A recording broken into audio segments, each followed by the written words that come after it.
Voilà, bonsoir à tous. Bonsoir, très heureux de vous prendre en marche. Après ce long moment d'interruption qui était indépendant de ma volonté, je souhaite revenir ce soir pour que nous échangions sur ce que j'ai bien voulu intituler les dangers du mensonge. Voilà. Bien avant que nous commencions, permettez que nous prions pour confier le moment au Seigneur. Seigneur, nous te disons merci pour ce moment que tu permets. Seigneur, viens toi-même prendre le contrôle de tout ce qui sera dit et tout ce qui sera fait. Et que la vérité soit partagée ici et là. Et que ton peuple se réconcilie désormais avec ta saine doctrine et ta parole qui nous appelle à la mise en pratique, qui nous appelle au strict respect de tes préceptes. Merci pour tout ce que tu fais, que la gloire, la louange, la sagesse, l'honneur et la puissance te soient transmises au siècle des siècles. Amen. Voilà, j'ai souhaité ce soir que nous échangions sur les dangers du mensonge.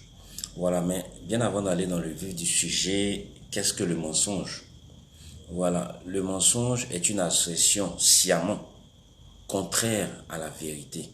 D'accord? Et le plus souvent, lorsque un mensonge est orchestré, il est orchestré dans le but de nuire. Le mensonge est pratiqué dans le but de porter une atteinte à quelqu'un ou à une situation qu'on ne souhaite pas voir émerger. Voilà. Et donc ce soir, j'ai souhaité que nous parlions des dangers du mensonge parce que vous savez très bien que c'est quelque chose que nous devons tout le temps en train de combattre. C'est une attitude que nous devons petit à petit aller demander au Seigneur de nous donner la force de pouvoir quitter cet état. Et aujourd'hui, j'ai parlé des dangers. Pourquoi? Parce que beaucoup de personnes pensent qu'il est normal. Parce que face à des situations, le plus souvent qui ne sont pas de leur fait, qu'il est normal de mentir pour pouvoir se tirer d'affaire. Mais que dit la parole du Seigneur face à cette attitude que nous pratiquons? C'est pourquoi ce soir, menu de ta Bible, je souhaite que tu notes les textes qui feront l'objet de notre méditation, qui se trouvent dans Exode 20, verset 16. Ensuite, nous allons parler de Jean 8, verset 44. Ensuite, en troisième point, nous allons lire 2 Thessaloniciens 2, verset 9 à 11. Ensuite, nous lirons Habakkuk 2, verset 18. Ensuite, Proverbe 6, 19. Proverbe 19, verset 9. Et nous allons terminer par le livre de l'Apocalypse ou le livre de la Révélation, en son chapitre 21, verset 27, et Apocalypse 22, verset 15. Voilà, donc sans donc plus tarder, découvrons ensemble le premier texte qui fait l'objet de notre méditation, qui se trouve dans le livre de l'Exode, dans son 20e chapitre, au verset 16, qui dit, donc je vous fais la lecture, « Tu ne porteras point de faux témoignages contre ton prochain. » Voilà. Ici, je rappelle le contexte, Moïse qui reçoit les 10 commandements. Vous connaissez tous les 10 commandements. Et dans l'un de ces commandements-là, le Seigneur prend soin de rappeler à son serviteur qu'il n'est pas autorisé à faire de faux témoignages. Alors, mentir, c'est aussi ça. D'accord? Et quand nous sommes en train de mentir, c'est-à-dire nous sommes en train de faire un faux témoignage, nous devons comprendre que nous sommes en violation de la parole du Seigneur. Alors, le mensonge n'est pas une chose ou une attitude à prendre à la légère. Et un peu plus tard, lorsque nous allons avancer dans les autres textes qui font l'objet de notre méditation, vous comprendrez bien pourquoi. Aujourd'hui, le plus souvent, face à une telle pression, ça peut être une pression familiale, ça peut être une pression professionnelle, ça peut être une pression personnelle par rapport à la situation qu'on vit avec son épouse ou son époux ou avec une tierce personne. On s'adonne au mensonge. Mais est-ce conforme à ce que le Seigneur nous demande de respecter dans sa parole? Quels sont les dangers vis-à-vis d'une telle attitude? Alors, le premier texte nous rappelle qu'il s'agit d'un commandement du Seigneur qui nous appelle à ne pas faire de faux témoignages. Alors donc nous sommes face à un risque. Alors le danger ici, c'est la violation de la recommandation du Seigneur, non la violation du commandement prescrit par l'Éternel. Et il est important ce soir que nous soyons au parfum de ces choses pour demander toutefois pardon au Seigneur pour ce que nous faisons. D'accord? Alors, je vous invite à prendre le deuxième passage qui se trouve dans le livre de Jean, dans son chapitre 8, verset 44. Donc, je vous fais également la lecture. Évangile de Jean, chapitre 8, verset 44. Vous avez pour père le diable et vous voulez accomplir les désirs de votre père. Il a été meurtrier dès le commencement et il ne se tient pas dans la vérité parce qu'il n'a pas de vérité en lui. D'accord? Lorsqu'il profère le mensonge, il parle de son propre fond, car il est menteur et le père du mensonge. D'accord? Alors bonsoir à vous qui nous prenez en marche. La réunion de ce soir est relative au danger de la pratique du mensonge. Quels sont les risques que nous courons face à la pratique d'une telle attitude? Alors ce soir, j'ai souhaité que nous échangions une minute chacun de nos Bibles à travers les différents passages dont j'ai énuméré ici pour nous amener à comprendre que c'est une attitude qui déplaît fort bien à l'Éternel. D'accord? Et depuis longtemps, le mensonge est pratiqué, le plus souvent, dans le but d'obtenir une vérité pour certains. En d'autres termes, tous les moyens sont bons pour pouvoir arriver à l'objectif. Mais est-ce une raison pour profaner la parole du Seigneur? Est-ce une raison pour tordre le cou à l'évangile du Seigneur? Et ici, ces gens qui rapportent les propos du Seigneur Jésus-Christ, qui est en train de s'adresser à des personnes en leur disant que vous avez pour père le diable. Et en son fond, il n'y a pas de vérité parce qu'il ne se tient pas dans la vérité. Alors, ici, le Christ met en exergue une nature, une identité de ceux qui s'adonnent à la pratique du mensonge. Il leur fait rappeler que l'origine de ce qu'ils sont en train de faire émane des voies ténébreuses, émane du malin. Alors il leur dit, vous avez pour père le diable. Vous comprenez? Alors tous ceux qui aiment et s'adonnent à la pratique de ce mensonge, vous avez ce père-là. On peut donc le comprendre. C'est pourquoi pratiquer le mensonge doit être quelque chose que nous devons avoir en horreur. Nous ne devons pas aimer et pratiquer le mensonge.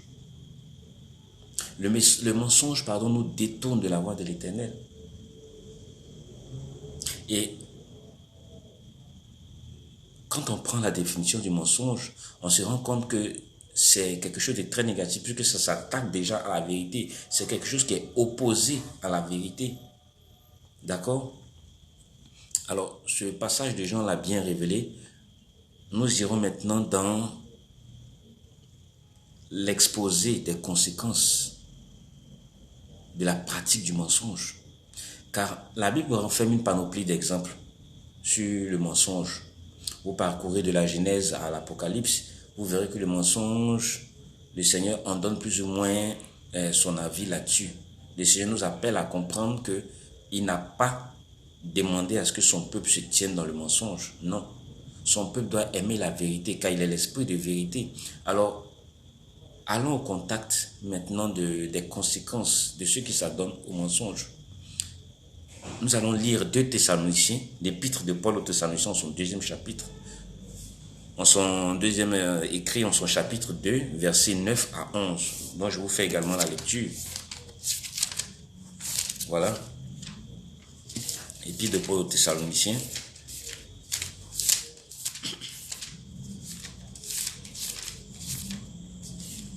Voilà.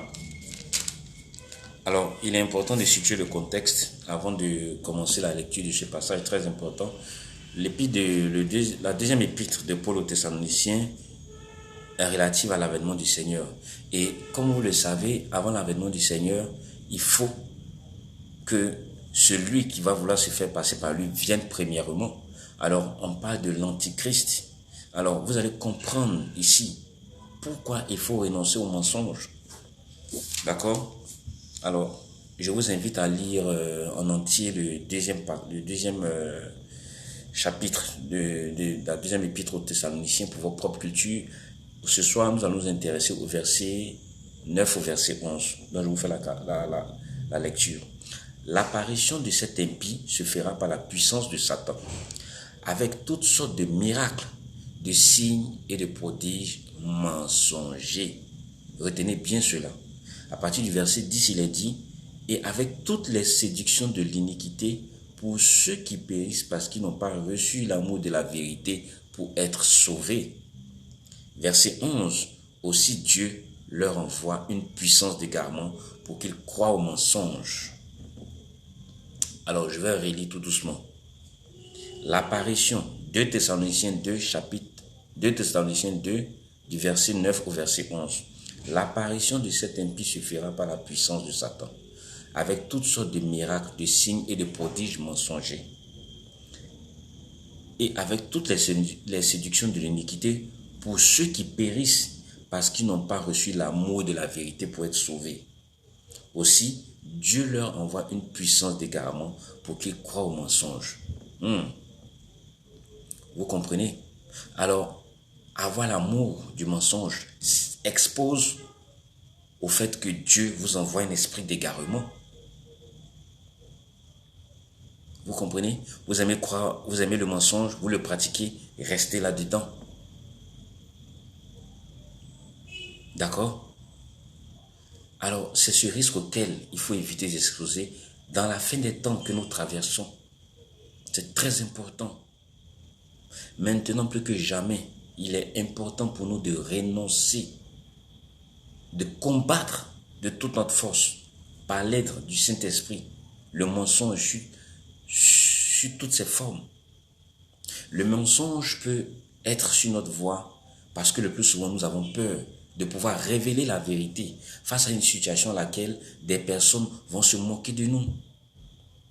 Le mensonge peut être pratiqué parce qu'on a honte de donner notre véritable identité à certaines personnes. Il ne faut pas le faire. Le mensonge peut être pratiqué parce qu'on veut montrer à une tierce personne que nous aussi nous avons un cœur dur comme du fer. Mais est-ce là la parole du Seigneur? Est-ce là l'évangile du Seigneur? Alors quand on s'attache à un tel esprit qui est contraire à la vérité du Seigneur, le Seigneur n'a pas d'autre choix que de nous laisser là-dedans. C'est ce que ça veut dire. Vous y croyez, vous y restez. Parce que vous n'aurez pas reçu l'amour de la vérité pour être sauvé. Alors, c'est très important. J'ai tenu à vous expliquer cela parce que nous traversons des moments très très difficiles. Et c'est temps de la fin. Certains d'entre vous entendent parler de ça, d'autres peut-être pas, c'est peut-être la première fois, mais il va falloir faire très attention. Car tout est propice pour l'arrivée du Fils de la perdition. Car il doit arriver premièrement, l'apostasie va commencer à s'installer de manière plus dense. Et tous ceux qui n'auront pas une intimité avec le Saint-Esprit, qui ne seront pas scellés, qui ne seront pas nés de nouveau, qui n'auront pas eu la naissance qui vient d'en haut, vont être exposés aux traits enflammés de ce malin qui répond au nom de l'Antichrist, qui va vouloir singer notre Seigneur Jésus-Christ, qui va vouloir se faire passer pour le Sauveur, alors qu'il est celui-là même qui vient mener le peuple de Dieu à la perdition. Et tous ceux qui n'auront pas une alliance, tous ceux qui n'auront pas une intimité avec le Seigneur seront exposés à ces traits enflammés. Bien-aimé, ce n'est pas là l'intention, ce n'est pas là ton but. Ton but est de faire partie de la bergerie du Seigneur. Ton but est de faire partie de ceux qui seront dans la bonne bergerie. C'est de cela qu'il s'agit. Alors, nous découvrons ensuite le 4e passage, c'est celui d'Habakkuk, verset 2, verset 18, qui se trouve dans l'Ancien Testament, dont je vous fais également la lecture.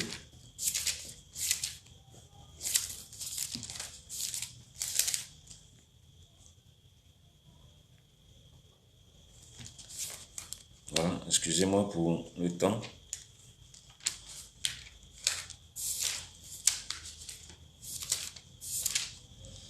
Voilà, Habakkuk 2, verset 18.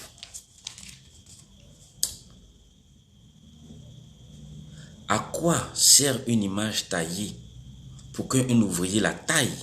À quoi sert une image en fonte et qui enseigne le mensonge? Bien-aimé, je relis. À quoi sert une image taillée pour qu'un ouvrier la taille? À quoi sert une image enfante et qui enseigne le mensonge? Alors ici, ce message est relatif à l'idolâtrie. Combien de fois le Seigneur dans sa parole nous a-t-il pas révélé qu'il a horreur de l'idolâtrie, qu'il a horreur que nous placions notre foi, nous placions nos confiances en ces dieux étrangers, en ces statues qui ne peuvent ni voir ni entendre. Combien de fois le Seigneur nous appelle à lui faire confiance, lui en premier, lui qui est le créateur par excellence de toutes choses, lui qui appelle à la vie toutes choses par le pouvoir qu'il a, par la force de son esprit. Combien de fois le Seigneur ne nous a pas appelés à éviter l'idolâtrie? Et c'est cela le danger du mensonge, lorsque des personnes croient fermement de tout leur cœur, et le plus souvent de manière inconsciente, qu'à travers des objets qu'elles manipulent, qu'elles sont en connexion avec le Père. Combien de fois est-il besoin d'avoir un élément pour prier alors qu'il suffit de s'agenouiller et de communiquer avec ton cœur, avec le Père qui est dans le ciel? Prenez exemple sur Christ. Toutes les fois où Christ était en train de prier, Christ l'a fait sans avoir quelque chose d'autre. Il s'agenouillait simplement et il était en communion avec le Père. Combien de fois avons-nous prêté attention à cet exemple? Combien de fois?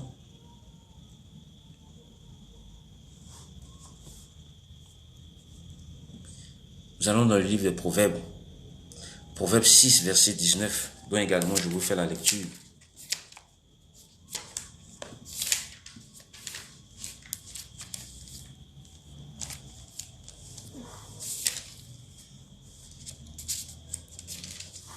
Alors ici, on va parcourir encore une fois de plus une des conséquences liées au danger, à la pratique, du mensonge. Proverbe 6, verset 19. Le faux témoin qui dit des mensonges est celui qui excite des querelles entre frères. La pratique du mensonge, comme je vous l'ai dit, amène souvent des querelles. Mais que nous a enseigné Paul à travers les querelles? Paul nous a révélé que les querelles n'étaient que des fruits de la chair. Et lorsque nous manifestons ces fruits, nous ne pouvons pas être agréables à l'Éternel. Bien-aimé, le faux témoin qui dit des mensonges est celui qui excite des querelles entre frères. Proverbe 19, verset 9. Le faux témoin ne restera pas impuni. Le faux témoin ne restera pas impuni. Alors la conséquence de pratiquer le mensonge, c'est la destruction pure et simple. Et le Seigneur l'a révélé à son serviteur, Salomon. Alors, avant de clore cette session relative au danger du mensonge, intéressons-nous maintenant au livre de la Révélation ou au livre de l'Apocalypse qui, je le rappelle, est un récit des choses que le Seigneur Jésus-Christ a bien voulu révéler à son serviteur Jean qui vont arriver. D'accord? Maintenu à l'île de Patmos pour écrire ce fabuleux ou sinon ce fantastique livre, Jean reçoit la révélation par l'intermédiaire du Saint-Esprit, par la grâce de l'Esprit de Dieu, lorsqu'il est appelé à plusieurs reprises à avoir des visions. Les visions le plus souvent spectaculaires qui lui montrent les choses du ciel. Alors Jean ici, au chapitre 21, est en train de nous faire découvrir la Nouvelle Jérusalem que je vous appelle à découvrir personnellement à la lecture du chapitre 21 que nous n'allons pas faire intégralement ce soir. Je vous l'ai dit que ça fera l'objet d'une autre étude. Mais ce soir, intéressons-nous à la conséquence de la pratique du mensonge. Et vous allez découvrir quel est le danger que Satan cache au peuple de Dieu qui se réclame de l'Éternel et qui pratique à outrance le mensonge, vous l'entendrez. Lecture du livre dernier de la Bible au titre de l'Apocalypse, en son chapitre 21. D'accord? Verset 27. Voilà, je vous lis ça. Il n'entrera chez elle rien de souillé, ni personne qui se livre à l'abomination et au mensonge.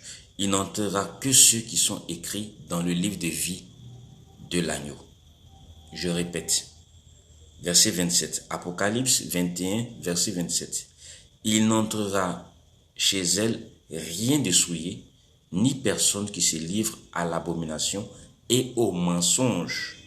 Il n'entrera que ceux qui sont écrits dans le livre de vie de l'agneau.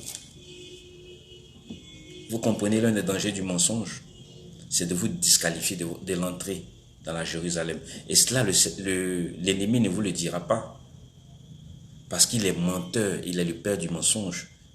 Il ne se tient pas dans la vérité. Et tout ce qu'il fait, il fait pour vous faire miroiter des choses qui n'existent pas.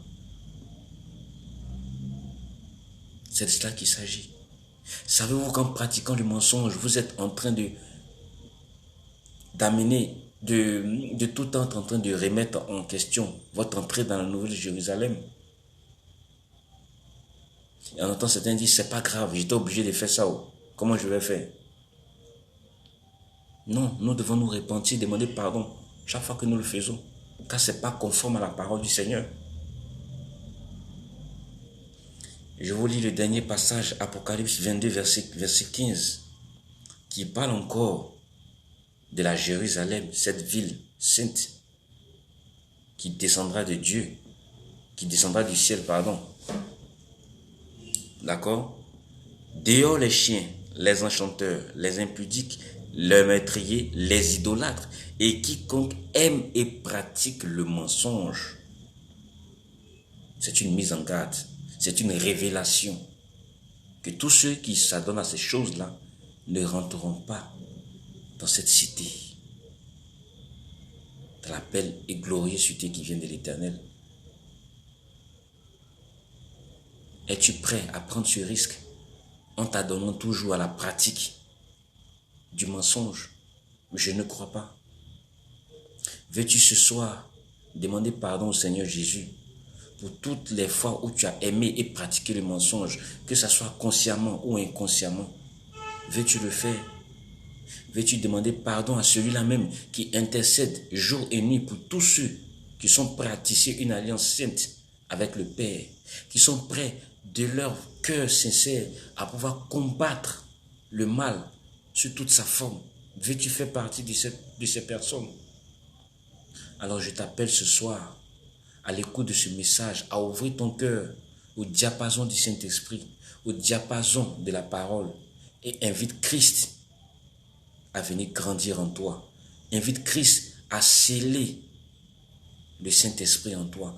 Invite Christ à pouvoir te faire grandir dans l'amour du Père. Invite Christ à pouvoir te demander. Fais plaisir au Père. Invite Christ à pouvoir te révéler les choses cachées. Et la parole a ce pouvoir. Car le Seigneur nous l'a révélé que l'évangile est une puissance pour celui qui croit. Combien de fois n'avons-nous pas pratiqué le mensonge juste parce qu'on avait peur de nous trouver dans une situation très déplaisante et on a menti. Et le plus souvent, on continue de mentir se disant que nous sommes pécheurs et qu'on ne peut pas dire la vérité. Cet esprit vient du malin, cette pensée vient du malin. Alors dites désormais arrière de moi Satan quand ce genre de pensée vous traverse l'esprit. Affrontez la vérité, quelle que soit la forme qu'elle prendra. Dites la vérité. Et appelez Christ à l'aide. Alors, c'était là mon message ce soir sur les dangers du mensonge qui, je l'espère, va nous amener petit à petit à grandir dans un élan de repentance, à grandir dans un élan de solidarité, dans un élan de communion sincère avec le Père. Que Que Dieu vous accompagne jour et nuit dans la méditation de sa parole, qui vous donne la force nécessaire pour vous accompagner dans la croissance spirituelle, vous et vos familles, et que Dieu prenne soin de tout ce qu'il vous donne par amour et par reconnaissance à votre tour. Témoignez-lui un peu de reconnaissance. Passez un peu de temps avec le Seigneur. Le matin, avant de commencer votre travail, prenez une prière. Dites-lui merci de vous être levé en bonne condition. Dites-lui merci de ne pas être frappé par une quelconque maladie ou par un quelconque handicap. Car c'est ça, la grâce qui vient de Dieu. Dites-lui merci d'être capable de pouvoir vaquer à vos occupations. Le Seigneur a besoin qu'on lui dise merci pour ces choses qui n'ont l'air de rien, mais qui sont très importantes à ses yeux. Car ça lui témoigne beaucoup d'affection de notre part. Alors, j'ai été très heureux ce soir de partager ce message avec vous. Que le Seigneur vous aide, et vous et vos familles, qui nous aident tous d'ailleurs à grandir encore plus dans un élan de solidarité, et que la gloire lui revienne pour tout ce qu'il fait jour et nuit, et que Christ soit béni pour tout ce qu'il fait pour le corps. Allez, au revoir et bonne nuit à tous, et que Dieu vous garde.